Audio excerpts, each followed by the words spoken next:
তো হ্যালো বন্ধুরা, কেমন আছো সবাই? তো আজকে তোমাদেরকে দেখাবো বাড়ির আঙিনায় তোমরা কিভাবে সবজি চাষ করবা।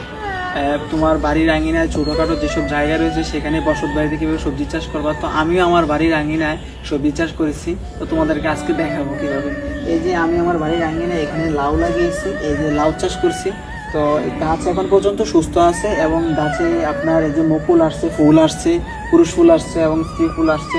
এখন এখান থেকে ফল আসবে আস্তে আস্তে। এই যে ওই যে ওইখানে দেখতে পাচ্ছেন, ওইখানে কিছু লাউয়ের এই যে মুকুল আসছে।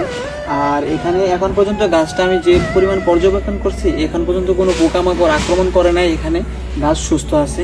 পাশাপাশি এখানে রয়েছে পুঁই শাক। এই যে পুঁই শাক আমরা অলরেডি এখান থেকে পুঁই শাক পেরে নিয়ে কিনছি। এখানে পুঁই শাক রয়েছে, যে পুঁই শাকগুলো এখানে এই যে বাউনি দেওয়া হয়েছে মাচার মাধ্যমে। তো দেওয়ার কারণে এখানে অনেক সুন্দরভাবে এই যে পুঁই শাকগুলো বাউনির মাধ্যমে এখানে ছড়িয়ে ছিটিয়ে আছে। তো এগুলো মূলত আমরা বাজারে বিক্রি করি না, শুধুমাত্র আমাদের খাওয়ার জন্য। দেখা গেছে আমাদের পরিবারের চাহিদা মেটানো যায়।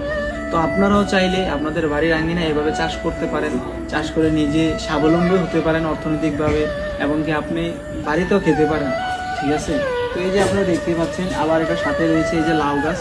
এখানে লাউ গাছ আছে, লাউ গাছ তো আপনাদেরকে দেখালাম। তো এখন পর্যন্ত গাছ সুস্থ, এখানে কোনো আমি অর্গানিকভাবে চাষ করছি, এখানে কোনো কীটনাশক এখন পর্যন্ত ব্যবহার করি নাই, এবং জৈব সার, শুধুমাত্র জৈব সার ব্যবহার করেছি, এখানে কোনো রাসায়নিক সার ব্যবহার করা হয়নি।